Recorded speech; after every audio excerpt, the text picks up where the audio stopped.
Hello everyone, welcome back into this channel. So today we will learn about TikTok application and I would like to show you the way how you can delete the video stickers from the TikTok application. Open your TikTok on your device. The device that I use today is iPhone XR, and right after that you will be brought by the CapCut applications right away into the home sections right here. But now if you want to access the video sticker, go into your profile. In this profile section, right after your bio, there will be like several sections that you can pick here.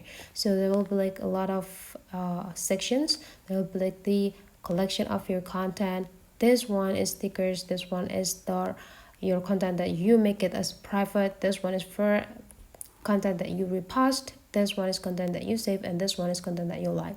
So again, if you want to access the video sticker, go into the second sections here and that will be bring you into the video stickers. And right after that, you just need to pick which stickers that you want to delete, and then you just need to tap it and there will bring you into this option and go click delete and confirm that you want to delete the sticker, and those sticker will already gone from your TikTok account. So that is the way how you can like remove the video sticker from TikTok. Hopefully you enjoy it, and let's meet again into other tutorial.